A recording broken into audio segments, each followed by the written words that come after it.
시간 은혜 받으실 하나님의 말씀은 민수기 33장 14절 말씀입니다. 우리 다 같이 한 목소리로 함께 합독하시겠습니다. 알로스를 떠나 르비딤에 진을 쳤는데 거기는 백성이 마실 물이 없었더라. 아멘. 이스라엘 백성들이 하나님의 은혜로 말미암아 출애굽을 했습니다. 그리고 42번의 진을 치는 그러한 역사가 이루어졌죠. 근데 지난주까지는 사실 어떻게 보면 순적한 은혜였는 줄 믿습니다. 큰 어려움이 없었어요. 사실 큰 어려움이라고 하는 것은 배고팠다. 육신적으로 배고팠다. 그리고 마라에서 마실 물이 있었는데 그 물이 써서 마시지를 못했다. 사실 외부로부터 오는 큰 어려움은 없었습니다. 내부적인 어려움이었었죠. 육신적인 어려움이었습니다. 그런데 이 르비딤에서부터 어떠한 사건들이 일어나면 이제 전쟁이라는 것을 경험하게 됩니다. 이 르비딤에서는 세 가지 큰 사건들이 있는데 그 큰 사건들을 우리가 함께 보면서 하나님의 은혜를 함께 나누어 보도록 하겠습니다. 사실 라암셋에서 출발하여 알루스까지의 그 하나님의 인도하심, 사실 홍해를 건너는 것도 큰 어려움이었기는 하였죠. 근데 전쟁이라기보다도 쫓겨가는 인생 가운데 일어난 경험이었다라는 겁니다.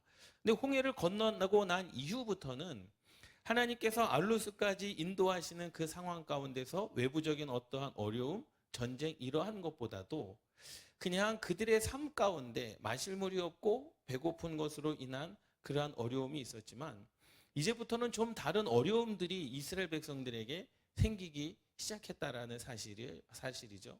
그것은 뭐냐면 이제부터는 이제 이스라엘 백성들 안에 내부적인 문제가 다투기 시작하였고 서로 불신하기 시작하였고 지도자를 원망하기 시작한 그러한 일들이 르비딤에서부터 계속해서 이렇게 이어져 가고 있습니다. 그래서 이 제1여정, 이스라엘 백성들이 르비딤, 시내산에서 하나님의 말씀을 받기 전까지의 이 여정을, 이 10번째까지 여정을 제1여정이다 라고 하는데 이 제1여정의 마지막에 어떠한 일이 있었는가 함께 나누어 보도록 하겠습니다. 첫 번째로 르비딤은요, 제10번째로 진을 친 장소입니다. 르비딤의 뜻은 평야, 쉬는 곳, 휴식처, 등불, 횃불이라는 뜻의 레피딤에서 유래하였습니다. 사실 이 르비딤은요, 오아시스가 있는 곳입니다. 그러니까 살기 좋은 땅이었습니다. 뭐 뒤에 가서 말씀을 드리겠지만 위치는요, 시내산 북서쪽 20km 지점에 있는 아름다운 오아시스입니다. 신광야와 시내 광야 사이에 위치한 땅입니다. 오늘의 와디피란으로 알려져 있습니다. 이 와디피란이라고 하는 곳이 바로 오아시스거든요. 인터넷에 검색을 하면 광야 가운데 그냥 한 동네가 오아시스처럼 이렇게 생성된 마을이다라고 그렇게 보시면 됩니다. 그러니 얼마나 살기 좋은 곳이었느냐라는 거죠. 그런데 문제는요, 이번 이스라엘 백성들은 알로스에서 자신들의 방법으로 만나를 조리하였죠. 음식을 만들어 먹었습니다. 또 스스로 만족하여 만나를 만들었습니다. 알루스까지 올 수 있었던 것도 전적인 하나님의 은혜 속에서 하나님의 섭리의 손길을 통하여 인도함 받았음을 깨달아야 합니다. 할렐루야. 하나님의 인도함을 받았음을 이스라엘 백성들이 깨달아야 된다는 거죠. 전적인 하나님의 은혜임을 깨달아야 되는 겁니다. 벌써 여기까지 왔다라고 한다면 이스라엘 백성들이 하나님께서 일하시는구나라는 것을 좀 알 수도 있지 않았겠습니까? 써서 마실 물이 없었던 그 마라에서도 마시게 하셨고, 또 배고프다라고 했을 때 만나를 주셨고, 그것도 한 번 주신 것이 아니라 39년 10개월 동안 하나님께서 계속 주실 걸, 그리고 지금 오늘도 아마도 경험을 했을 거라는 거죠. 르비딤에 도착했을 때도 그들이 하나님께서 주신 만나를 먹고 경험을 했었을 것이란 말이죠. 근데 3번, 르비딤은 원래 오아시스였기 때문에 물이 풍성한 곳이죠. 오아시스이기 때문에 물이 풍성한 곳이었습니다. 그런데 이스라엘 백성들이 도착할 당시에는 물이 말라버린 극심한 가뭄에 직면하게 되었습니다.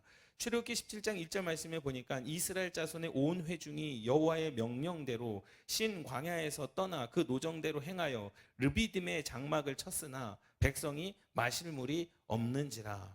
그러니까 마라에서는 물이 있었는데 써서 마시지 못하였는데 이 르비딤에서는 분명 물이 있어야 할 오아시스, 이 물이 있어야 할 곳인데 물이 없으므로 백성의 실망이 컸습니다.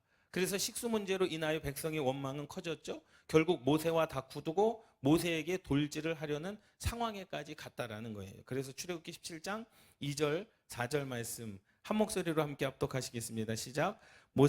백성이 모세와 다투어 이르되 우리가 물을 주어 마시게 하라. 그 모세가 그들에게 이르되 너희가 어찌하여 나와 다투느냐? 너희가 어찌하여 여호와를 시험하느냐?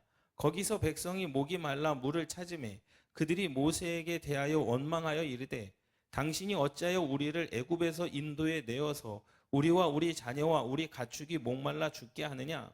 모세가 여호와께 부르짖어 이르되 내가 이 백성에게 어떻게 하리이까? 그들이 조금 있으면 내게 돌을 던지겠나이다. 라고 그렇게 모세가 하나님께 기도하죠. 그런데 보세요. 이스라엘 백성들의 좀 안 좋은 습관이지 않습니까? 마실 물이 없을 때 원망하고 꼭 그런 얘기를 합니다. 앞으로도 계속 이스라엘 백성들이 똑같은 말을 하는 거죠. 왜 우리를 애굽에서 인도에 내어서. 누구 책임이라는 거예요? 하나님 책임이라는 거예요. 모세 책임이라는 겁니다. 왜 가만히 있는 우리들을 애굽에서 굳이 이끌어내서 우리를 왜 광야에서 죽게 하느냐? 근데 하나님께서 이스라엘 백성들을 왜 출애굽시켰습니까? 그들의 고통의 소리를 듣고 그들이 이미 기도하지 않았습니까? 애굽에서 기도했잖아요. 하나님 더 이상 애굽에서 종살이가 너무나도 힘듭니다. 우리를 구원해 달라고 그들이 기도하지 않았습니까? 그래서 하나님께서 그들의 기도 소리를 들으시고 그들의 고난의 고통의 소리를 들으시고 이스라엘 백성들을 출애굽시킨 거거든요. 그런데 그들이 그때마다 어려울 때마다 힘들 때마다 반복적으로 하나님을 향하여 원망하고 지도자를 향하여 원망하지 않습니까? 왜 가만히 있는 나를 꼬드겨 가지고 왜 출애굽을 시켰느냐? 그래서 왜 우리가 여기에서 죽어야 되느냐라고 하나님을 계속해서 원망합니다. 그런데 이러한 신앙을 가진 이들도 분명히 있다라는 거죠. 심지어 이스라엘 백성들은 여호와께서 우리 중에 계신가? 라고 의심을 하기 시작했습니다. 이제 하나님의 존재 자체도 의심하기 시작한 거예요. 출애굽기 17장 7절 말씀에 그가 그곳 이름을 마사 또는 무리바라 불렀으니 이는 이스라엘 자손이 다투었으며 이스라엘 백성들이 이제부터 르비딤에서부터 내분이 일어나기 시작합니다. 서로 뭐 하기 시작합니까? 다투기 시작했다라는 거죠. 또는 그들이 여호와를 시험하여 이르기를 여호와께서 우리 중에 계신가 안 계신가 하였음이더라. 정말로 하나님이 계시기는 한 거야? 하나님에 대한 그 존재 자체를 어떻게 하기 시작합니까? 의심하기 시작합니다. 뭐 하기 때문에? 마실 물이 없기 때문에. 육신적인 것 때문에 계속해서 이스라엘 백성들이 반복적으로 그 죄를 짓고 넘어지고 그들의 인생 가운데 하나님을 원망하지 않습니까? 그렇게 하여 하나님과 다투고 하나님을 시험하기까지 하였습니다. 마라에서는 물이 있었지만 써서 마실 수가 없었고 르비딤은 원래 마실 수 있는 식수가 있었지만 말라서 마실 물이 없었던 것입니다.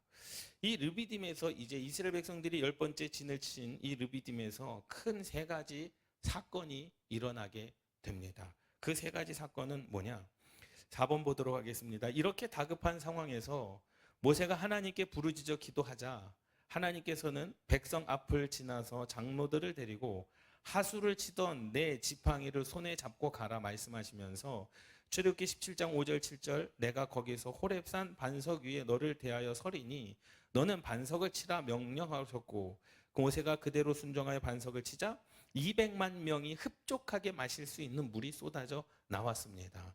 르비딤에서의 첫 번째 사건은 반석을 쳐서 물을 나게 하신 사건. 이것이 바로 르비딤에서의 첫 번째 사건입니다. 우리가 잘 알고 있는 말씀 아닙니까?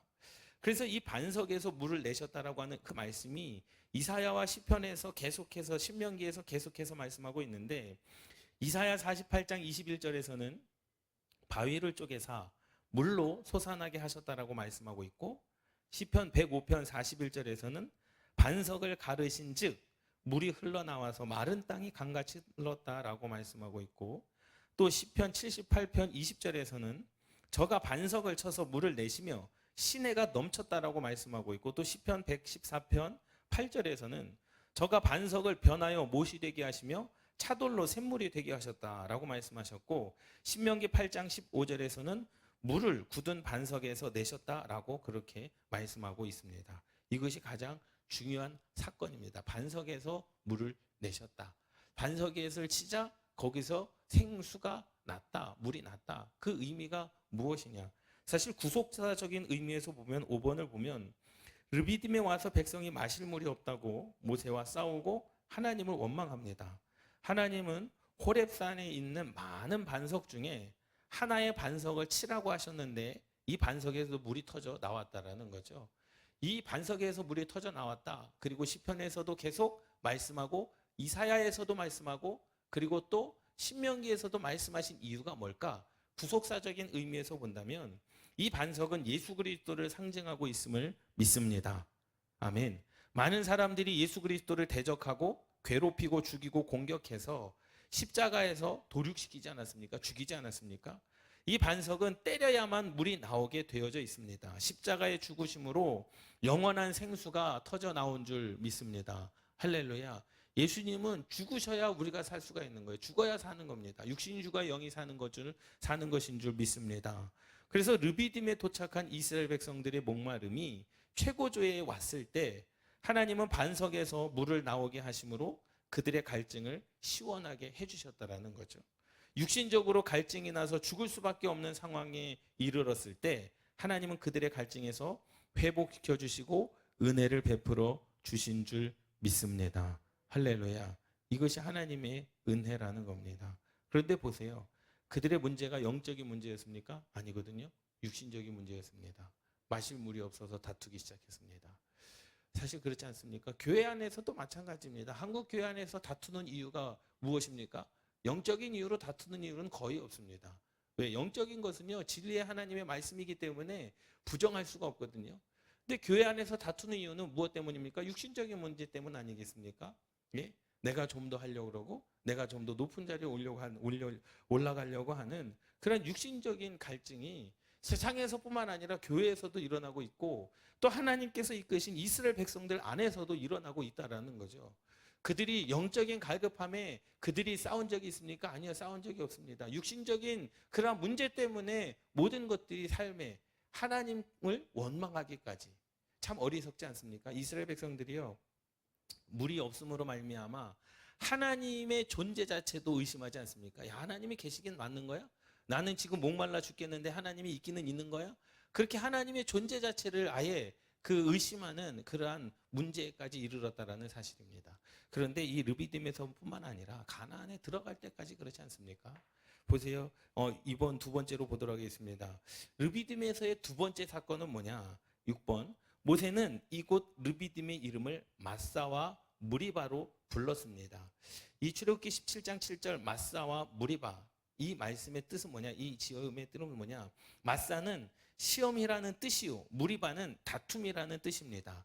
이 두 지명은 식수 문제로 모세와 다툼으로 하나님의 존재를 시험한 이스라엘 백성의 불신앙을 대대로 잊지 않게 하기 위하여 지어진 이름이라는 거죠. 원래는 르비딤, 정말로 오아시스, 쉴 곳, 풍성한 곳이라는 이름을 가지고 있지 않았습니까? 그런데 그곳에서 그들이 불순종하므로 말미암아 불명예스러운 이름을 가졌다라는 거예요. 마사와 그리고 무엇이요? 무리바, 불명예스러운 이름을 가지기 시작했습니다. 그들이 거기서 여호와 하나님을 시험하였고 그리고 거기서 그들이 다투었다라는 거예요. 그런데 이 무리바와 이 마사라고 하는 그 이름이 대대에 지금까지도 그러한 지명으로 사용되어지고 있다는 사실입니다. 얼마나 불순종의 교훈을 기억하라는 거죠. 얼마나 불명예스러운 겁니까? 좋은 땅, 거룩한 땅, 이쁜 땅, 오아시스와 같은 그러한 땅에서 그들의 완악함으로 말미암아 불명예스러운 일을 영원 끝날까지 그들에게 대대로 잊지 않게 하시기 위하여 지어진 이름이라는 거죠. 시편 95편 8절 9절 말씀에 보면 너희는 무리바에서와 같이 또 광야에 마사에서 지냈던 것과 같이 너희 마음을 완악하게 하지 말지어다. 그때에 너희 조상들이 내가 행한 일을 보고서도 나를 시험하고 조사하였도다. 이 르비딤 사건 이후부터 하나님께서 무슨 말씀을 하실 때마다 이스라엘 백성들에게 다툴 때마다 이스라엘 백성들이 여호와 하나님을 의심할 때마다 항상 하시는 말씀이 너희 조상들이 마사에서와 같이 무리바에서와 같이 나를 시험하였고 그들을 뭐하였다라는 거예요? 그 완악하게 그들의 마음이 완악하였다라는 겁니다. 하나님께서 이것을 어떻게 불신앙의 모습, 그 불신앙의 그 불명예스러운 일들을 대대로 잊지 않게 하기 위하여 하나님께서 그곳 이름을 모세를 통하여 마사라 지으셨고 무리바라 지으신 줄 믿습니다. 얼마나 안타까운 현실이라는 거예요. 여러분, 우리가 일평생을 그리스도인으로서 생활하면서 명예스러운 그러한 교훈의 선배가 되시기를 주님의 이름으로 축원합니다. 예? 불명예스러운 신앙의 모습이 아니라 정말로 선교사님들과 같은 그런 명예스러운 신앙의 열매를 맺으시기를 주님의 이름으로 축원합니다. 예? 우리가 사실 그렇지 않습니까? 인생을 살아가면서 앞선 선배들의 신앙의 모습을 볼 때, 야, 그 사람은 이래서 저래서 정말로 비판의 말, 정말로 그러한 악한 말의 도구로 사용되어지는 것이 아니라 명예스러운 그분이 있었기 때문에 기뻤다, 즐거웠다, 행복했다라고 하는 정말로 그런 명예스러운 신앙의 열매를 맺으시기를 주님의 이름으로 축원합니다. 그래서 하나님과 다투고 세 번째 그들에게 있어서 세 번째 사건은 뭐냐? 하나님과 다투고 하나님을 시험하던 때에 이스라엘은 아말렉의 기습 공격을 받게 됩니다. 이 무리바에서부터 이제 외부의 공격을 받게 되는 거예요. 아홉 번째까지는요, 알루스까지는요, 외부의 침입을 받지를 못했습니다. 전쟁이라는 것이 없이 그냥 순적하게 하나님께서 인도하셨는데, 이제 이 르비딤에서부터는 무엇을 해야 되느냐? 전쟁을 해야 되는 겁니다. 이방 민족들이 가만히 두지를 않아요. 유목민 아니겠습니까? 이들은 그냥 광야를 지나가야 되기 때문에 많은 사람들이, 야, 저들의 200만 명이나 되는 사람들이 우리 동네를 치면 어떡하느냐? 그러한 전쟁의 수많은 일들을 경험하게 되지 않습니까? 그래서 이때 무리바에서의 세 번째 큰 사건은 뭐냐? 바로 아말렉과의 전쟁이었다라는 사실입니다. 그래서 이 하나님과 다투고 하나님을 시험하던 때에 이스라엘은 아말렉의 기습 공격을 받게 됩니다. 이때 모세는 손을 들고 기도하였고 그 모세 오른쪽에는 아론, 왼쪽에는 훌이, 그 손이 해가 지도록 내려오지 않게 붙들어주게 하심으로써 하나님께서는 아말렉과의 전쟁에서 승리하도록 역사하셨습니다. 아멘. 할렐루야. 이 사건을 우리가 알지 않습니까? 이스라엘 백성들이 광야에서 아말렉과 싸웠을 때에 모세의 손이 내려오면 아말렉이 이기고 모세의 손이 올라가면 이스라엘이 이겼다. 바로 그 사건입니다. 거기서 모세가 단을 쌓고 그 이름을 여호와 니시, 또 여호와 깃발, 여호와의 승리라고 불렀습니다. 출애굽기 17장 15절, 모세가 제단을 쌓고 그 이름을 여호와 니시라 하고. 여러분, 모세가 그 이스라엘 백성들과 아말렉의 전쟁 가운데 하나님께 기도하였을 때 아론과 훌이 양쪽에서 그의 손을 받칩니다. 이 아론과 훌은 모세의 기도를 통하여 민족의 어떠한 지도자의 삶을 살아간 자들인 줄 믿습니다.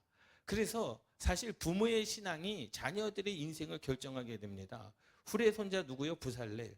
광야 가운데서 하나님께서 훌을 기억하시고, 왜? 훌은 모세를 도와 민족을 살린 평신도의 역할을 감당한 사람이었거든요. 그렇기 때문에 그 훌을 기억하사 훌의 손자 누구를요? 부살렐을 지명하십니다. 하나님께서 훌의 손자 부살렐을 지명하셨다는 거예요. 직접 부르셨다라는 겁니다. 그리고 성막에 그 조각내는 일과 성막을 짓는 일을 관장하는 관리 역할을 누구에게요? 훌의 손자 부살렐에게 맡겨주신 줄 믿습니다. 부살렐이 잘해서가 아니라 누구 때문입니까? 훌 때문인 줄 믿습니다. 할렐루야. 보세요. 다윗도 마찬가지지 않습니까? 솔로몬이 하나님께서 솔로몬을 죽이시려고 했습니다. 솔로몬을 그 나라에서 솔로몬을 왕을 퇴임시키려고 했습니다. 근데 하나님께서 뭐라고 말씀하십니까? 내가 너의 아버지 다윗을 기억하사 내가 너에게는 그냥 두고 내 아들에게서 그것을 빼앗겠다라고 말씀하십니다. 다시 말하자면 내가 너를 죽이고 싶은데, 솔로몬, 내가 너를 죽이고 싶은데 내가 너의 아버지 다윗 때문에 다윗의 믿음, 다윗의 신앙, 다윗이 나를 섬겼던 그것이 기억나서 내가 너는 죽이지 못하지만 너로 인하여 내 아들에게서 나라를 빼앗겠다라고 말씀하시지 않습니까?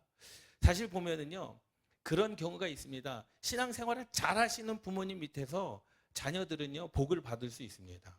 세상적인 복을 받는 거예요. 다윗이 무엇을 받았던 것처럼 솔로몬이 다윗 때문에 한 나라의 왕으로서 그 자리를 지킬 수 있었던 것처럼 하나님께서 솔로몬이 죄를 지을 때 그것을 뺏지 아니하시지 않습니까? 왜? 다윗 때문이에요. 그런데 보세요. 신앙은 다른 문제라는 거죠. 아버지 때문에 부모님의 신앙으로 말미암아 자녀가 세상의 복을 누릴 수 있고 풍성함을 누릴 수 있지만 영혼 구원은요, 개인적인 겁니다.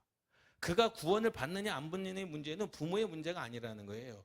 그 자신이, 자녀가, 후손들이 예수 그리스도를 믿어야 구원받는 것이지, 믿지 않으면 아무리 이 땅 가운데서 부모가 신앙생활을 잘해서 육신적인 복을 다 얻는다 할지라도 그가 예수 그리스도를 믿지 아니하면 그는 구원이 없음을 믿습니다. 할렐루야. 하나님의 나라는 정확한 거 아니겠습니까? 믿으면 구원이고 믿지 않으면 지옥입니다. 네. 우리가 그것을 부정할 수 없습니다. 그것을 우리가 바꿀 수 없는 거죠. 구원의 주권은 하나님께 있음을 믿습니다. 그래서 이 모세와 함께 기도했던 아론과 훌. 아론은 무엇이었습니까? 제사장의 나라, 제사장의 족속이었습니다. 그래서 오른손은 제사장이 붙들었고 왼손은 평신도가 붙들었다는 게 훌.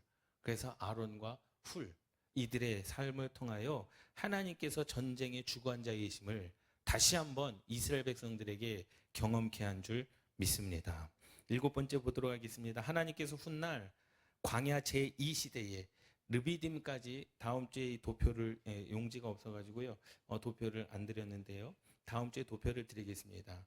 이 르비딤까지가 제1여정이에요. 제1여정. 그리고 제2여정이 이제 신의 산부터 시작이 되어지는데, 하나님께서는 훗날 광야 제2세대에게 르비딤에서 있었던 아말렉의 기습 공격에 대해서 그렇게 말씀하십니다. 너희가 애굽에서 나오는 길에 아말렉이 내게 행한 일을 기억하라는 거예요. 곧 그들이 하나님을 두려워하지 아니하고 너를 길에서 만나 너의 피곤함을 타서 내 뒤에 떨어진 약한 자를 쳤느니라. 그러므로 내게 안식을 주실 때에 너는 아말렉의 이름을 천하에서 도말할지니라. 너는 잊지 말지니라. 하나님께서 제2세대 가나안 땅에 들어가는 백성들에게 이것을 신신당부했습니다. 아말렉은요, 정말 하나도 남기지 못하고 다 뭐하라는 거예요? 도말해라. 그의 이름을 천하에 도말할지니라. 그러니까 이 땅에서 그의 이름이 불려지지 아니하도록 도말하라. 이미 그 가나안 땅에 들어가기 전에 이스라엘 백성들에게 신신당부했습니다. 그들은 너희들을 쳤으니까 한 명도 남기지 말라는 거예요. 그런데 그 일이 언제 일어났냐? 400년이 흐른 뒤에 일어났습니다. 그 뒤에 보면은요, 이후 400년이 지나서 하나님께서는 사울 왕에게 아말렉을 진멸하라고 명령하셨으나 순종하지 않았습니다. 그래서 하나님께서 어떻게 하십니까? 사울 왕이 되지 못하게 사울 왕을 버리셨습니다. 사울이 초대 왕이 되어지고, 이 사무엘상 15장을 읽어보면 다 나와 있지만, 사울이 초대 왕이 되어지고 아말렉과 전쟁을 합니다. 그런데 그 아말렉과의 전쟁은 누가 이기게 하십니까? 하나님께서 이기게 하십니다. 조건이 있었습니다. 그 조건은 뭡니까? 신명기 25장에 말씀하였던 것처럼 그 아말렉은 하나도 남기지 말고, 가축일지라도 양이랄지라도 동물일지라도 하나도 남기지 말고 다 죽이라 했습니다. 근데 사울 왕이 뭐합니까? 죽이지 않습니다. 어린 아이들을 데리고 와서 종으로 삼고 좋은 가축들은 데리고 왔습니다. 하나님께서 말씀하시죠. 너 왜 죽이지 않았느냐? 하나님, 내가 이 좋은 것으로 하나님을 예배하기 위하여 왔습니다. 그래서 거기에서 나온 말이 뭡니까? 예배가 순종이 예배보다 낫다라는 거예요. 믿습니까? 도륙해야 되는 겁니다. 보세요. 그래서 하나님께서 사울을 뭐 하셨습니까? 그 사건 하나 때문에 이 사울은 하나님께 버림받은 왕이 됐습니다. 그 사건 하나 때문에. 그래서 사무엘 선지자가 아말렉 왕 아각을 찍어 쪼갰습니다. 그러니까 아말렉 왕 아각을 누가 죽였어요? 사무엘이 죽였어요.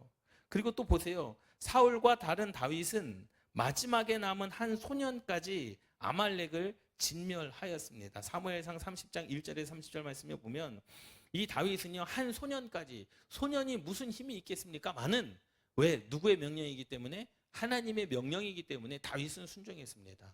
그 소년 한 사람까지도 아말렉을 진멸하였습니다. 그런데 여기서 끝난 게 아니에요. 다윗에게서 끝난 게 아닙니다. 또 남유다 북이스라엘 분열 왕국 시대까지 이 이야기가 이어집니다.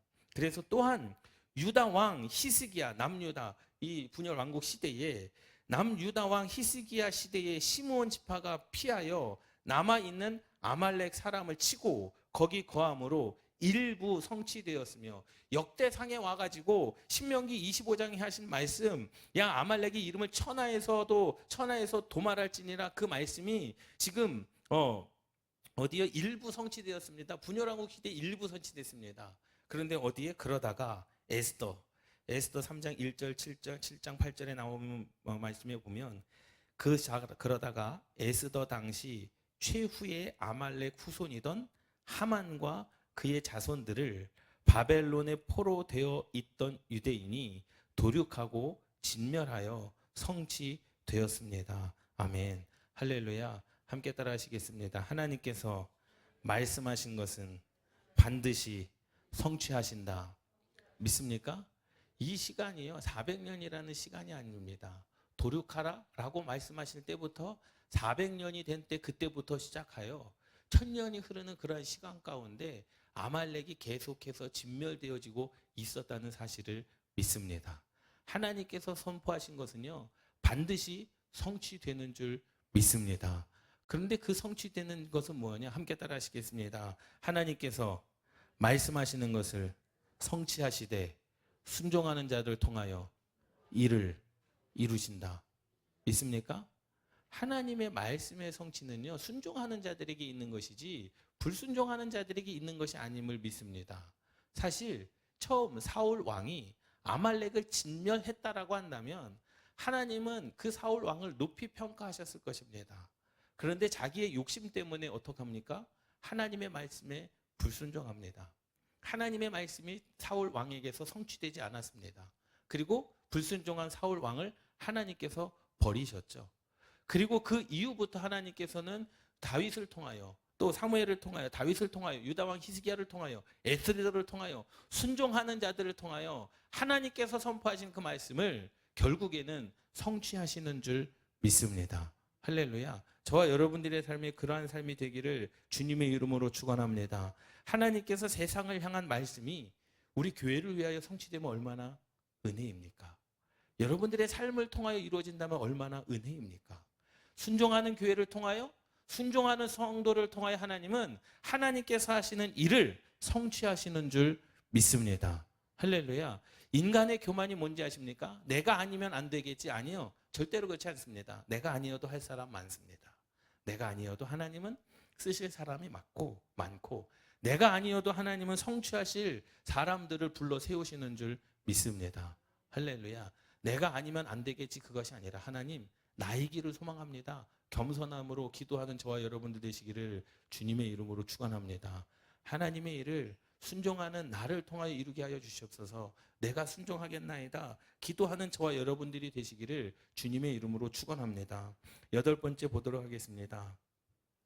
하나님을 원망함으로 말미암아 쉬는 곳 휴식처라는 아름다운 땅 르비딤이 하나님을 시험하고 하나님과 다투는 어둡고 그늘진 곳이 되고 말았습니다. 마사, 무리바라, 시험하였다, 다투었다. 하나님을 원망하는 악인들에게는 평강이 없습니다. 이사야 48장 22절 여호와께서 말씀하시되 악인에게는 평강이 없다 하셨느니라. 이사야 57장 21절 내 하나님의 말씀에 악인에게는 평강이 없다 하셨느니라.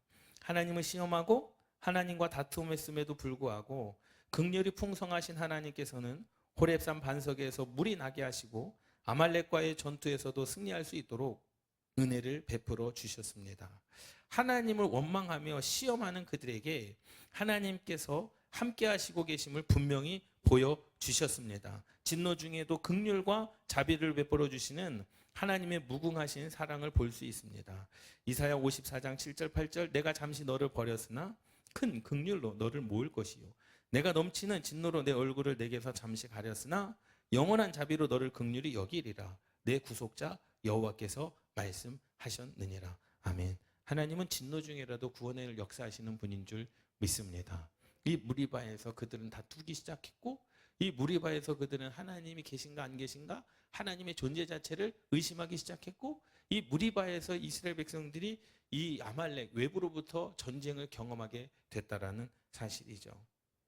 그때 하나님에게 살아계심을 선포하시기를 주님의 이름으로 축원합니다. 우리의 신앙생활 우리도 신앙생활을 하면서 영적인 목마름에 괴로워할 때가 있습니다. 하나님은 은혜 없고 설상가상으로 육적인 문제까지 닥쳐오면 믿음이 흔들리고 신앙이 흔들려 넘어질 때가 있습니다. 아멘. 사실 사람들은 그렇습니다. 육신적인 문제가 믿음이 흔들릴 때가 어디 있습니까? 육신적으로 약할 때가 그런 거죠. 예? 늘 그렇지 않습니까? 우리가 왜 시험에 듭니까? 영적인 문제로 시험에 드는 경우는 극히 드뭅니다. 극히 드물어요. 하나님께서 강권적으로 사람을 사용하시기 위하여 사용하시기 위하여 요나처럼 바다에 빠지게 하시든지 그러한 하나님께서 강권적으로 시대에 사람으로 세우시기 위하여 때로는 그를 부르실 때가 있지만 모든 신앙생활 가운데 영적인 것으로 말미암아 시험에 들 때가 많지 않습니다. 무엇으로 시험에 듭니까? 육신적인 것으로 시험에 들 때가 있어요. 그때 육신적으로 시험에 들 때 무엇까지 흔들리게 된다라는 거예요? 믿음까지 흔들리게 된다라는 겁니다. 그럼 여러분 잘 생각해 보세요. 이것이 하나님의 역사인가? 사단의 역사인가? 예? 사단은요, 우리가 예배 생활하지 못하도록, 신앙 생활하지 못하도록, 믿음 생활하지 못하도록 우리를 넘어뜨리려고 하는 역사가 사단의 역사 아닙니까? 근데 그 사단은 우리의 영적인 것을 건드릴 수가 없습니다. 왜? 하나님의 영역이기 때문에. 그래서 자꾸 육신적으로 시험에 들게 하고, 육신적으로 마음 아프게 하고, 육신적으로 싸우게 하고, 육신적으로 서운하게 하고, 육신적으로 기분 나쁘게 해가지고 무엇까지 흔들리게 하는 겁니까? 믿음까지 흔들리게 하는 그러한 역사가 하나님의 역사나 사단의 역사냐? 우리가 분별해야 되는 줄 믿습니다. 할렐루야. 이스라엘 백성들이 왜 하나님을 원망합니까? 영적인 문제입니까? 아니요. 배고파서 원망했습니다. 하나님의 존재 자체를 왜 의심했습니까? 마실 물이 없어서 그랬습니다. 얼마나 어리석느냐라는 거예요. 이스라엘 백성들이 전쟁을 할 때에 모세의 손이 올라가면 우리가 이기고 모세의 손이 내려가면 야 아말렉이 이기는구나 그것을 보지 않았습니까? 영적인 문제 아니겠습니까? 하나님께서 전쟁을 주관하고 계시는구나. 그것을 보고도 우리는 때로는 육신적인 문제 때문에 믿음이 흔들리고 신앙이 흔들려 넘어질 때가 있음을 깨달으시기 바랍니다. 그때를 경계해야 되는 거예요. 믿습니까? 그때 더 기도하십시오.